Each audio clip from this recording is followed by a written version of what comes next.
James, the Strabanimal Gallagher is with us. That's a mouthful. How are you? Good morning to you. I'm good, thanks. You got a bit very of much an for having me announcement for on. us this morning. We've got an exclusive here. What's going on? Yeah, I'm headlining Bellator again in the 3 Arena in Dublin in February 22nd against Gallagher.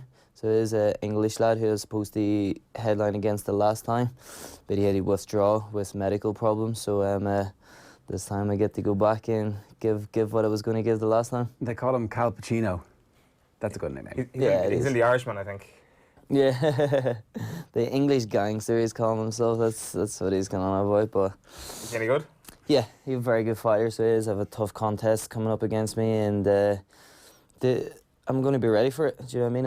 I know what it is he's going to bring to the table, and he's an excellent fighter. Don't underestimate him at all. And I just have to put in the work and show up at my best, and I feel that there's no one in the world can beat me when I do that. So that's just my mindset that I have, and that's the mindset that I'm going in there with, and I'm going in there to take him out.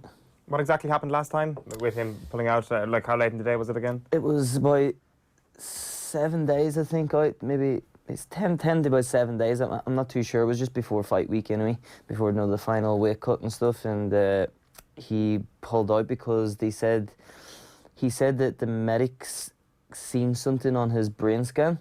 All right. But it was an old brain scan. So then when they went and he got like different medicals or different brain surgeons to look at it and reassess him, then he got cleared 2 days before the fight.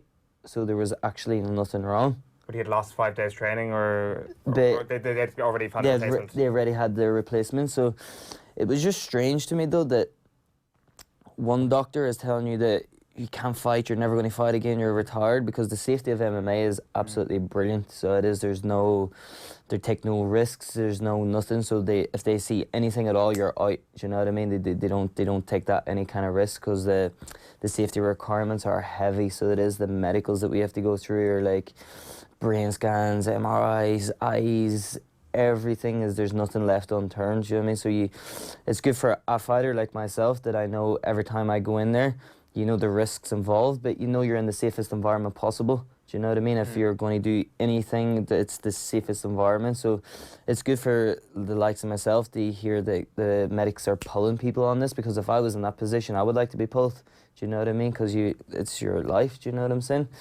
So one guy said that he was never going to fight again, ever, retired, like from fighting as a young man, do you know what I mean, coming up, chasing his dreams. That's the most devastating thing.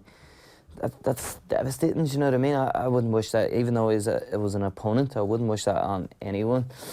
And so then one doctor said he couldn't fight, he has to retire, and then he got cleared 2 days before the fight by a different one, by like a proper high up one. So I feel like he just said, "You're a man here, mate. I'm not ready for that yet." maybe he just knocked that one back a bit.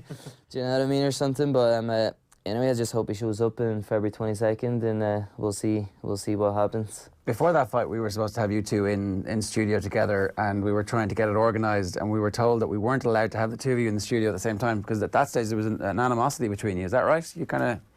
There's no animosity between me and anyone, so it is. I'm chasing my dreams. Do you know what I mean? This fella's coming in here calling himself the English gangster, trying to take away my dreams in front of my home people in the 3 Arena. And I mean, I sell the place out every time I fight there. This is my 3rd headline. Do you know what I mean? So it's a packed out one, and some guy's coming in saying he's going to beat me and take away everything and all this crack. So I have no animosity against him. He's coming in there to try and ruin my dreams, and I'm going to ruin his. Do you know what I mean? So you're good with each other in the build-up, or is there smack talk? Is it? It's nothing. He's nothing to me. No, I have no feelings against him. There's someone in my way that I have to take out to get where I want to be, and he's the man that's in my way, unfortunately for him. When you were talking there about the medical care being great, I was interested in that, because obviously after, it was 2 fights ago now, after that, after your victory, you came out immediately afterwards and said that you'd pulled out of the fight 2 weeks beforehand because you were suffering panic attacks in the gym. And I hadn't ever heard anybody really talk in detail, particularly in the aftermath of a fight. Sometimes it's going to be done in a one-on-one interview, and that comes out and it's like 5 months out from a fight. But this was the immediate aftermath with all of the adrenaline coming out. You felt like it was the most important thing that you could talk about. And I haven't seen that before, but since then I've seen other MMA fighters talk about the fears that they have. Darren Till was talking about maybe faking an injury ahead of the Madison Square Garden fight, because he just had so much fear. Paddy Houlihan was in the studio just recently talking about anybody who says they don't have fear before a fight's lying, because you're going into fights. Like Andy Lee always talks about, you basically strip naked in front of thousands of people and then you go and have a fight. Yeah. Like, it's not a very natural thing. It's not really what we're about in day-to-day life. So what caused the panic attacks? Why did you decide to talk about them? How are you now? Yeah, I'm still not really sure what caused it. So I think maybe it's just like a build-up of so much. I'm only turned 23 there last week or last month, and I'm still so young, and I just had a big climb and everything's just gone. I'm earning like lots of money now. I'm like lots of fame and everything, but it's not actually any one of those things. Do you know what I'm saying? I just had a heavy workload on, a heavy this, so I feel like it was just a lot of everything. Do you know what I mean? And not enough just me time. Do you get me? So wasn't just going and chilling by myself. It was always work to the next thing, do this, I'm doing that, I'm doing this. And I think it was just down to like a heavy load on my shoulders, rather than like any kind of pressure from a fight or any train. No, like there was no specific thing. It was just a heavy overload. How do you spread that load now? You just take your time to yourself. Say no. Do you know what I mean? People, I'll go do this. No, I'm not feeling it. Do you know what I mean? I have to relax and I have to take my own time and I have to chill and I just prioritise my schedule better. And now I feel great. Do you know what I mean? And the reason why also I came out and said it is because I felt that way. Do you know what I mean? And people are like, oh, every time I do an interview, every time people speak to me, like, oh, how are you feeling? Do you know what I mean? And usually I feel like right now I'm going to be the best ever. I feel like I'm going to be a world champion. I feel like in shape. I'm far out from a fight. I'm in shape. I'm in like fit. I'm ready to go right now. I feel like a world champion right now. And I feel like I'm on my way to become the best ever. But then I didn't. At that time, I didn't feel like that. Yeah. Do you know what I mean? So, and people are always like, oh, you're all talk. I'm like, nah, you ask me a question, how I feel. I tell you how I feel. Do you know what I mean? So when I'm not feeling good, I'm going to tell you I'm not feeling good. So just to go back to it, it was 2 weeks out from a fight, was it? Yeah. That it was happening? So it is. And in the middle of that, you said that your family were basically bringing you to the gym and then having to drag you out of it, like you were getting carried out of the gym. Nah, it wasn't like that extent. So it wasn't. I was getting them when I was in training. So then I'm like a very professional in how I approach everything about my training. So I felt it wasn't right. So honestly, I just spoke to people straight away, instantly, when I wasn't feeling good. And I was training one time, and it just overcame, and I got like a panic attack. Is this in the gym here in Dublin? Yeah, so I was and my coach like came and helped me and like sat me down and stuff. And then instantly, I just spoke about it to my family and how I was feeling. Did they want you to pull out of the fight? No, because I love fighting. It's my job. I'm the happiest. That's when I'm at my happiest, is when I'm fighting. Do you know what I mean? So that was. I couldn't take that away from myself. Do you know what I mean? This is years since I've been 13. This is my dream. Just explain that too, because I'm not sure everybody understands that. You left school at 15. Yeah. So you're from Strabane, but you came down to Dublin to move in with John. So with John Kavanagh and to become essentially a professional at 15. Obviously, I don't think you can turn pro straight away, can you?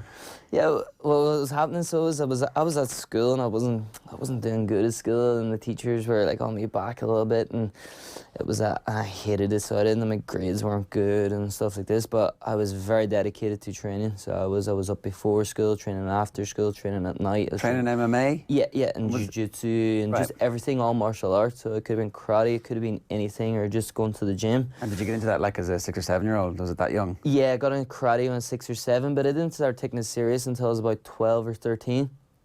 And then when I got like 14, 15, then I was like a professional athlete. Do you know what I mean? I was training twice a day, nutrition, like everything. And when I was in school, people weren't like that. They're eating bars of chocolate, giving me grief for eating a packed lunch. I was like, you're like laughing at me for eating a packed lunch. I'm like in shape, shredded, in the gym all the time, like fit, do you know what I mean? Like looking after myself. And when did the MMA penny drop? When was it that was what you wanted to do? Because you could have been a boxer, you could have done it. Like at that stage, you can go any direction. Yeah. I was still training MMA when I was doing, like, you know what I mean? I was doing everything, and then I went into school one time on a half day. So I did it because I always just wanted to train, like that's all I wanted to do. I didn't know I could make a living from it. I didn't know if there's money in it. I didn't know if I could survive doing it. But I knew that if I got to like a decent level, I could coach and make money through that. So that was like always a backup plan. So I always asked my parents, I just want to train. That's all I did want to do. I didn't want to compete. I didn't want to do that. I just wanted to train and be in the gym because the people were so good and fun to be around. and the people at school were negative. They were drinking, they were 14, drinking, eating crap, like, they didn't have no ambition in life, and I just wasn't happy. I just didn't like it, and I could see this at a young age, and it was strange to be at a young age and see this kind of thing. And I was asking my parents, like, no, you can't leave school. Yeah, You're 15, do you know what I mean? It's illegal. And then one of my best friends got kicked out. So it is my kind of buddy that we were knocking around, misbehaving together. And one time I went in then, it was like a half day at Christmas, and the teacher started giving out to me for not doing work, like shouting. I was like, stop being cheeky to me. I'm not being cheeky to you. I don't got my work done, and that's it. Like, do you know what I mean? And I'm not being cheeky to you. No disrespect to you, and like, it's nothing. I just don't got my work done. I was training last night. Don't shout at me, please. Teacher, you should have your work done. You're going to be nothing. You're going to be this. I just grabbed my bag and said to all my friends, I'm never coming back in here, and walked straight out the door.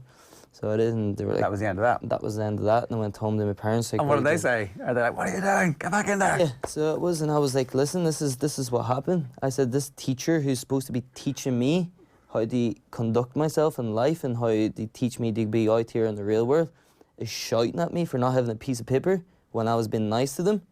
I was like, that's not how I roll. You get respect, you give respect. So you they're obviously people nice. They're obviously concerned at that point, as any parent would be for a 15-year-old.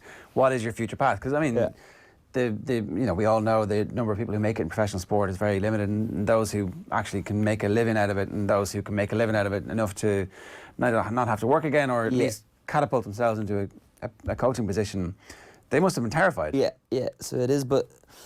For such a young age of 15, I was like clued in life. Do you know what I mean? I mightn't have been book smart, I mightn't have been that, but I went to my parents and I was like, listen, I said, I'm not happy at school. Like, it's really draining on me. It's pulling me down. I'm not happy at all. And I was all, I need to get out of here. I said, these people are negative. I says, I can't be around that there. I says, but what I do know is that I want to be in the gym. I said, I know that I can make something out of it. I know I can, and I'm going to be happy. I said at the end all, and I says, I'll tell you what. I says, if you see me slacking at training, I said, instantly pull me out and put me back into college, because I can go back into college at 20, I can go back into college at any age. Do you know what I mean? If you have a narrow mindset, you'll be like, oh, you need to study when you're young. It's like you can learn anything at any age. Do you know what I mean? I can go back into college right now and drop everything if I like. So I said to my parents, if you see me slacking or not giving it everything I've got, instantly take me out and put me back into college. Do you know what I mean? I says that's the agreement, because I was so confident in the ability that I had to give this sport everything I've got. And that's what I've done. So they backed you at that point? They backed me at that point. They're like, no problem. If it's really... And it wasn't to do with me putting in the work or me going anywhere. It was just to do that I wasn't happy. I wasn't happy in school. Do you know what I mean? And I didn't like that. No, that's not for everyone. No. You need school. And you also need to be able to explain what you've explained as a very lucid 15-year-old. Because a lot of kids would be just like, I hate school and I'm not going back. Exactly, and that's not how I was, because I didn't mind it. I just didn't like the negative vibe. So how do you end up living with John Kavanagh? So before this, I had tech. One day we did this thing where we used to go and learn like a trade, because I wasn't like at a high class or nothing like this. So it was on a Thursday, so I used to just skip it. And my dad used to drive me to Dublin to train every Thursday. So it is, so he used to drive me up at like 8 in the morning, and then we wouldn't have got back to like 2 or 3 in the morning. And then I would have got up at 6 and trained before school, and then went to school the next day. And so then John was like, oh, if you're ever off school, you can just stay with me. Do you know what I'm saying? So I was like kind of staying maybe like 2-3 days a week or whatever, then if I was off school or something. And then one time I just quit school, and I told him, I was like, it's all right to stay like Monday to Friday this week? He's like, yeah, sure. And then the next week I was like, can I stay Monday, Friday this week as well?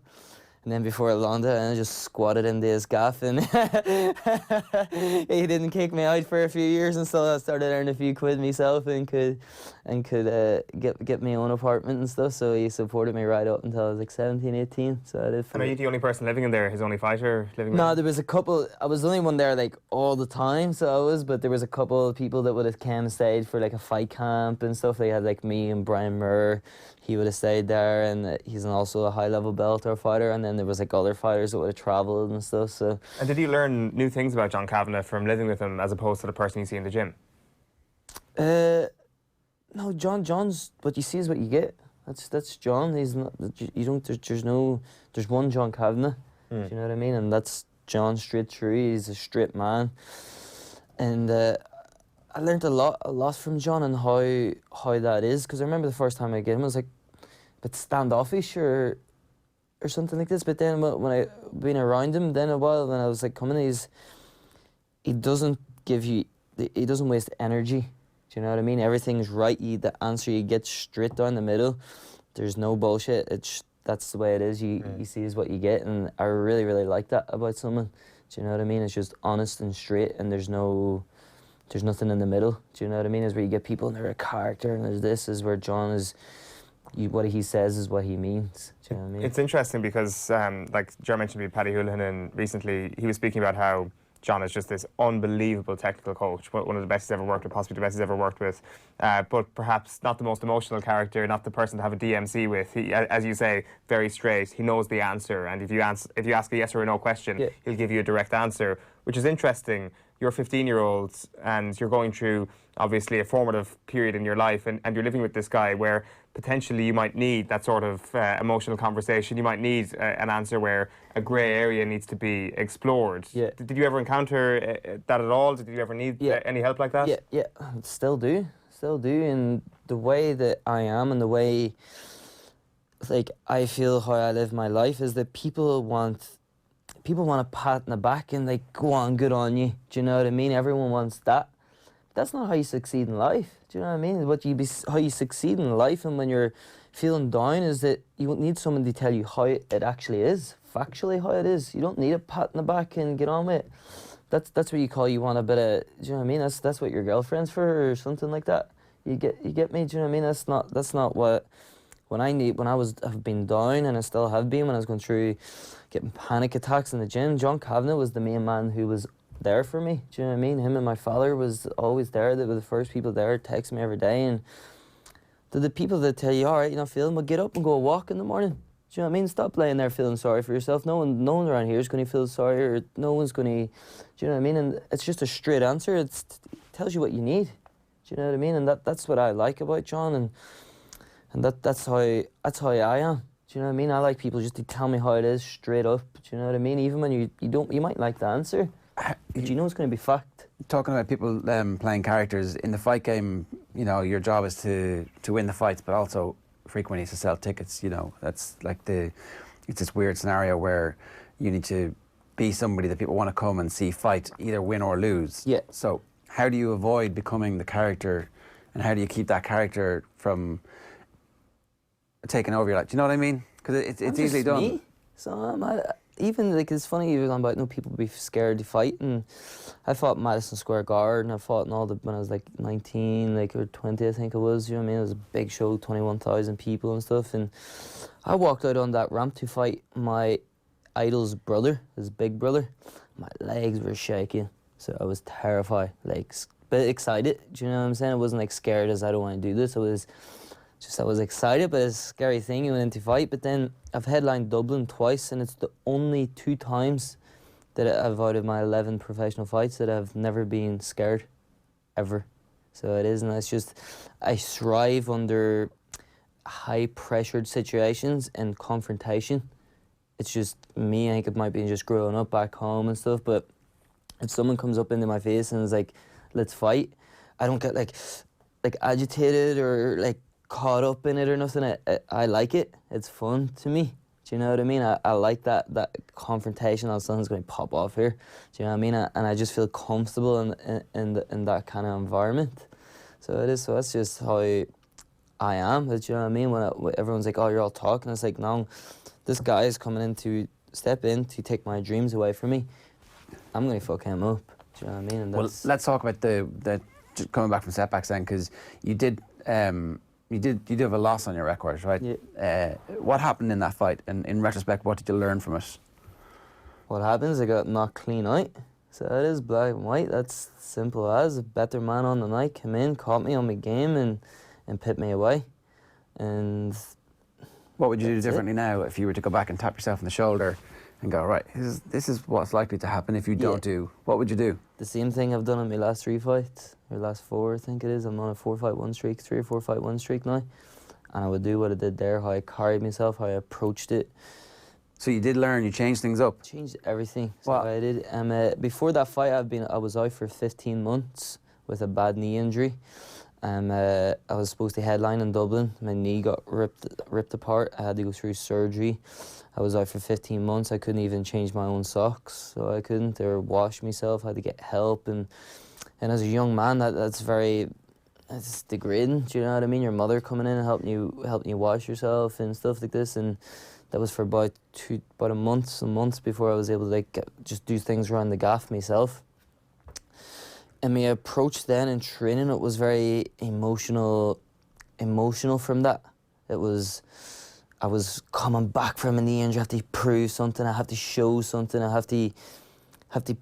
had an anger inside me to prove something, rather than just going in there and doing the sport that I love and having fun and competing and enjoying that confrontation. That So you walked into the punch basically, yeah. and you've been walking into it for months, essentially. Exactly. As opposed to.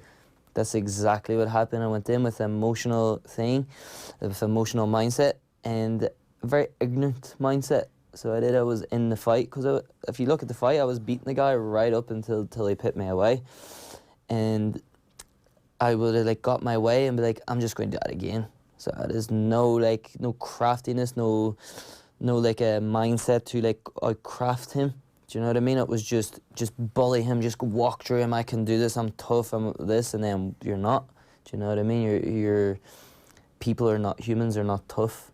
They're just not tough people. So you have to be smart and calculated in how you approach your contest, and that's what I was not. Did that give you a sense of what life might be like without the fight game for a little while as well? Is there part of you that thinks I need something in the background here, or is the fight game? You push your chips into the table as a 15-year-old. Are they still there? Are you taking a few chips off the table as you go and going, I'm going to squirrel that one away for a rainy day, or I have a backup plan? Yeah, definitely 100%. But no, not that loss made me more in love with the sport. But even the injury, injury is a realistic thing for you guys. A bad concussion could put you out. That could be done tomorrow. So this is a realistic game. But no, I've made a few smart investments now, and I'm getting into property and stuff like that there and stuff. So I'm kind of setting myself up for the rest of my life. And hopefully over the next year and a half, 2 years, I won't really need to worry about much else after the sport. Yeah. But I'm always going to be involved in MMA. So this is my passion. Do you know what I mean?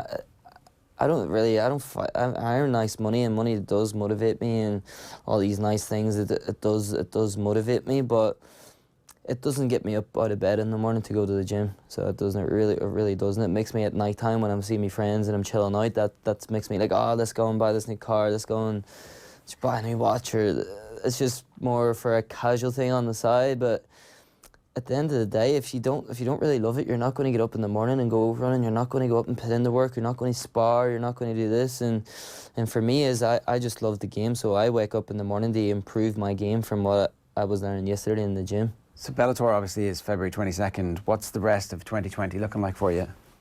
A successful year. So it is. That's what I'm hoping more. I want to rack up a load of fights this year, 3-4 fights. Maybe fight in Dublin now in February, and then be Cal, and then maybe America. I would like a Madison Square Garden shot again in the summer. Would that be with Bellator? Yeah. I'm contracted under Bellator, so I have a few fights with them left. And maybe then back to Dublin at the end of the year. That would be a nice plan for the year. So, but I just have to wait and see see how this show plans out. And I just focus on one at a time. I've got a tough contest in my hands, so I'm just going to make sure that I'm the best that I've ever been.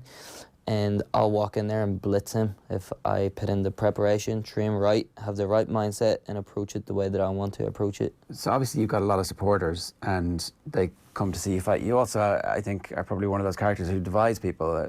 Are you aware of that? Is that something that do you go on YouTube and look at the comments and read them? So you're obviously using that as motivation. Does it piss you off at some level? No, I don't use it as motivation. So I don't. I feel sorry for those people. Do you know what I mean? I have stuff to do. I don't have time to go and look at on the internet and hate on someone. You know what I mean? Make it get. You know what I mean? Why are they not so busy? When I go on the internet myself in my downtime, I look at people who inspire me. I look at people that I want to reach to. I look at, you know what I mean? That's my mindset. Who are you looking at? I look at everyone. So I do Darren Till, Gunnar Nelson, Connor, everyone, any fighters. Do you know what I mean? People in my division. Do Do you know what I mean? People, my future opponents, I take inspiration from their wins. Do you know what I mean? I idolize that. Someone look at them. Yeah, I might have to go up and against you. I might have to be against you. But look at the work that they've done. They're doing, you know what I mean? I look to see if they're doing anything that I'm not doing.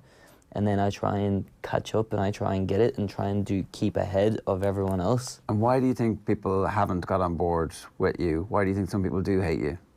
Because people don't like themselves, so they can't really like anyone else that is doing significantly better than them.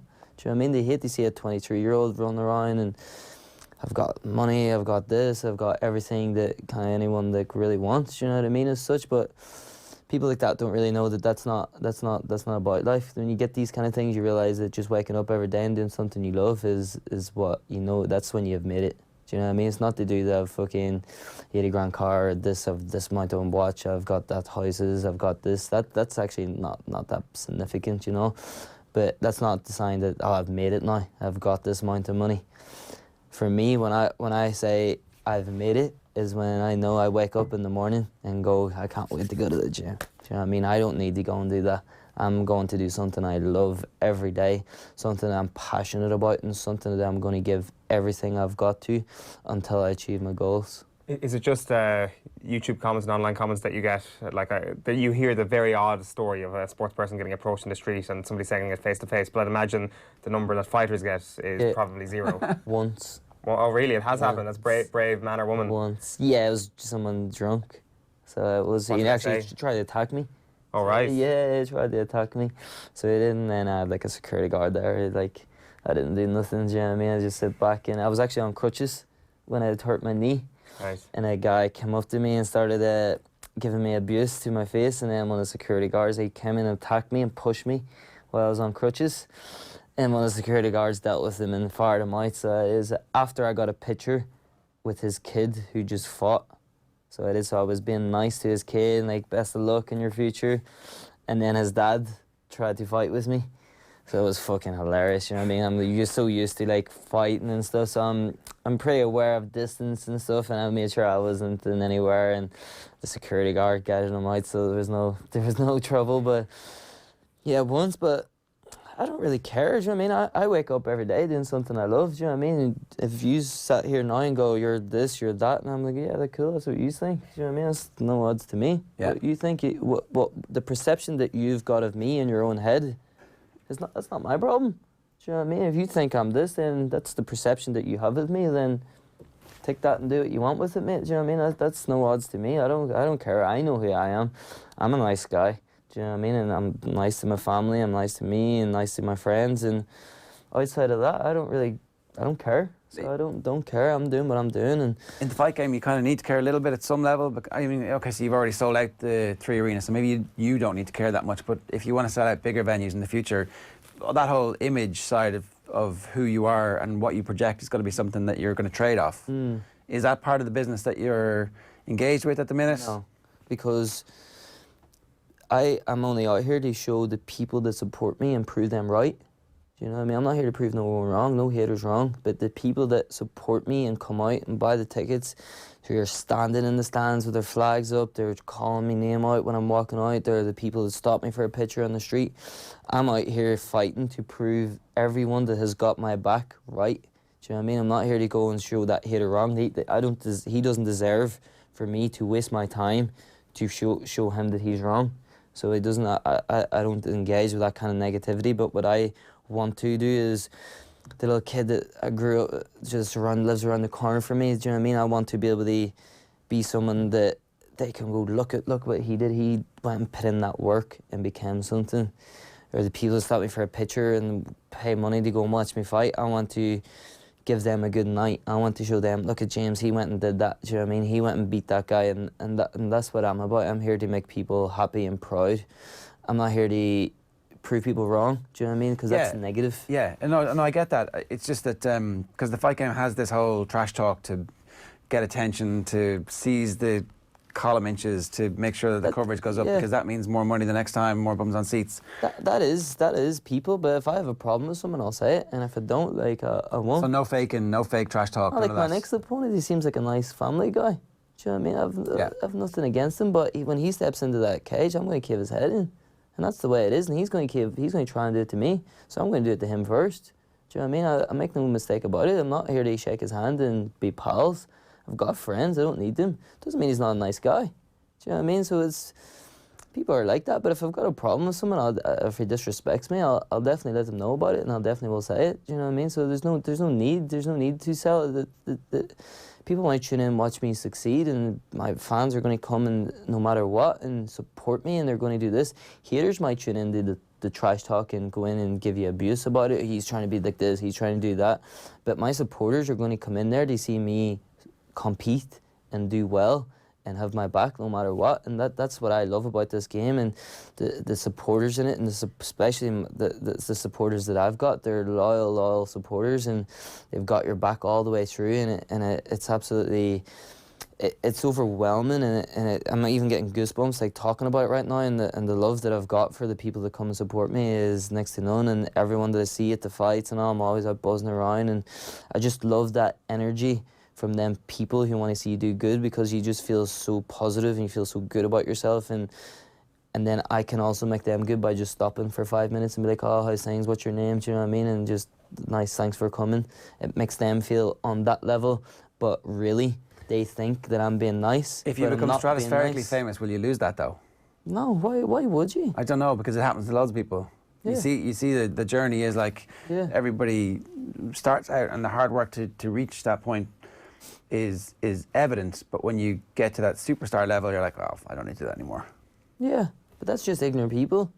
I feel like everyone's like, oh, I feel like fame and money will show your real self. Do you know what I mean? I really do think I'm a nice guy, and I'm going to conduct myself in a good way, and I feel like my mother would be very disappointed if I ever turned out that way. Do you know what I mean? And that's the only reason why I'm in this game, is to support me and my family and do them proud, and how I conduct myself is probably the only thing that would really matter to them, no matter how much money I made and stuff. So that's just not me. So it isn't. But the way I am, and I feel like a lot of people like that are very fake, is that if someone comes up to me and I'm not feeling that, I'll be like, sorry, can you please leave me? Do you know what I mean? You're really annoying me. Yeah. But if you're being nice to me, then I'll have no reason why to change. Yeah. Do you know what I'm saying? No, totally. But if someone is being not nice to you, then I'll have no problem. Be like, sorry mate, I don't like how you're being to me. Can you go on? Yeah.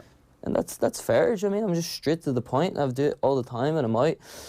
People come up to me and they're be a bit much or drunk or something. I'll be like, sorry mate, thanks very much for coming, but I'm really not feeling this right now. Can you please just be on your way? Yeah. And I don't know any disrespect, and I've never had a problem doing that, and I don't feel like anyone has been like, oh, you're a dickhead for doing that, because you're not being a dickhead. You're just being honest. Fair enough. James, best of luck with it. I hope you do make it all the way to the stratospheric level of fame. Thanks very much, I appreciate it. Bellator's coming back to Dublin on February the 22nd. That card's going to be headlined by James Gallagher at the 3 Arena. Those tickets are on sale on Friday, November the 29th at 9 o'clock.